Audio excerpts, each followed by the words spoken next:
ఇప్పుడు నిజంగా 2019 ఎన్నికల్లో రమేష్ గారు చెప్పిన వాదన కరెక్ట్ అయితే తాను కూడా ఓడిపోవడానికి సిద్ధపడతాడా? ఎవరైనా ఒక పార్టీ అధినేత, ఆయన సామాన్యుడా, వాళ్ళ అన్న ఆల్రెడీ కేంద్ర మంత్రి చేశాడు, ఒక పార్టీ 18 సీట్లు 70 లక్షల ఓట్లు అంత ప్రపంచం ఉండి రేపు మన ఎమ్మెల్యే ఓడిపోతే మన పరువు పోతుందని ఆ మాత్రం కూడా తెలుసుకోకుండా ఆ విధంగా వాళ్ళు చెప్పినట్టు చేస్తారా? ఈ రోజు ఆరోపణలు కాకపోతే వైఎస్ఆర్సీపీ ఏమంటారు?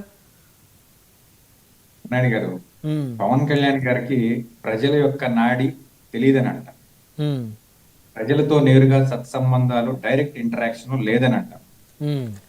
అంతకు మించి ఆయన స్వయంగా ఓడిపోతాడని ఆయన ఎప్పుడు కూడా అనలైజ్ చేయలేదు. ఈ రోజు కూడా పిఠాపురంలో కూడా ఆయన యొక్క బలం తెలుగుదేశం బలంతో కలిసి ఉన్నటువంటి బలం, అది మనం గుర్తించాలి. పిఠాపురంలో కేవలం జనసేన పార్టీ పవన్ కళ్యాణ్ గారి చరిష్మా వల్ల మాత్రమే గెలవలేదు. కూటమిలో ఉన్నటువంటి అన్ని పార్టీల యొక్క కృషి ద్వారా ఆయన ఈ రోజు అఖండమైనటువంటి మెజారిటీతో అసెంబ్లీకి వెళ్ళడం జరిగింది.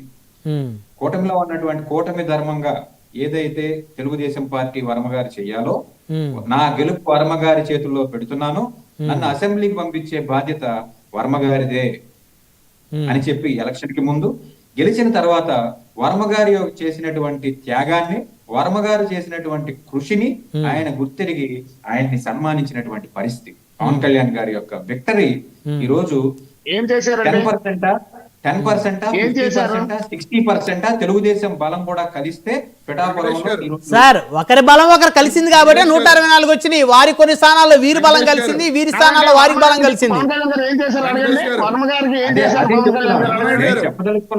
మేము చెప్పదలుచుకున్నది కూడా ఒక్కడి బలం కాదు, ఇద్దరు బలం, కళ్యాణ్ గారి యొక్క ఒక్కడి బలమే కాదు, సమిష్టి బలం. అది ఒంటరిగా గెలిచినప్పుడు మనం పవన్ కళ్యాణ్ గారు బలవంతుడు అని చెప్పేసి మనం అందరం ఏకగ్రీవంగా మరి ఒంటరిగా ఓడిపోయిన జగన్మోహన్ రెడ్డి గారిని మీరు బలహీనుడని అనరా?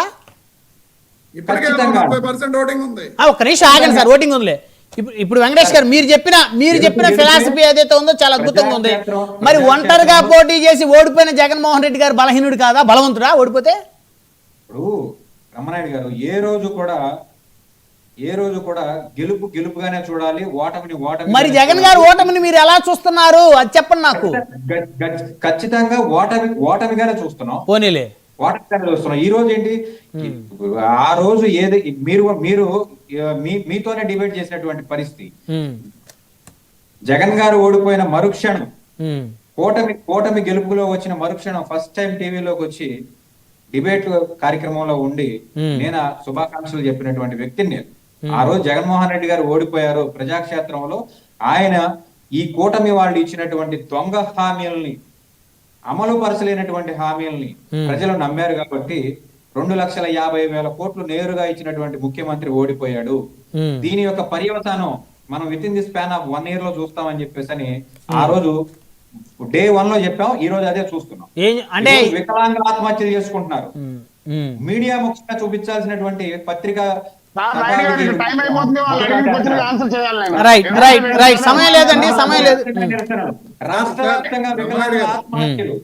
వ్యాప్తంగా రైతుల ఆత్మహత్యలు, యూరియా దొరకనటువంటి రైతుల యొక్క నిరసనలు అద్భుతంగా.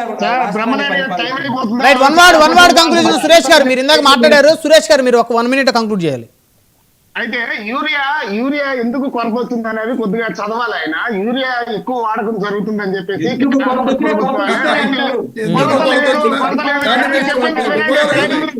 ఒక నిమిషం వెంకటేష్ గారు, రమేష్ గారు దయచేసి ఆగాలి.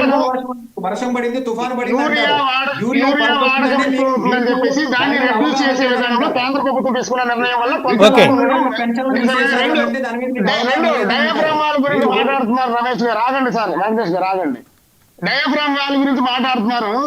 ఏదైనా ఒక గట్టు కట్టి అందులో చిన్న సగం పక్కదలు వేస్తే నీరు వచ్చి కొట్టుకుని వెళ్ళడం చాలా ఈజీ. మీరు 5 సంవత్సరాలు పని చేయకుండా పూర్తి స్థాయిలో మధ్యలో పెట్టడం వల్ల రైట్ సార్, సమయం లేదు. రేపు ఇవన్నీ చర్చకు వస్తాయేమో బహుశా బహిరంగ సభలో. రేపు ఇవన్నీ పవన్ కళ్యాణ్ గారు బహిరంగ సభలో ఏం ఇష్యూస్ ఏమైనా ఉంటే అవి కూడా చర్చకు వస్తాయేమో, చూద్దాం. ధన్యవాదాలు అండి చర్చలో పాల్గొన్నందుకు. మరాబ్ సురేష్ గారు, ఇన్ఛార్జి జనసేన పార్టీ గజపతి నగర్ నియోజకవర్గం, కారుమంచి రమేష్ గారు, వైసీపీ సీనియర్ నాయకులు, సింగళూరు వెంకటేష్ గారు, రాజకీయ విశ్లేషకులు, అందరికీ పేరు దాన్ని ధన్యవాదాలు. మరి ఇది వాళ్ళ పవర్ డిబేట్ చూస్తూనే ఉండండి 19 TV.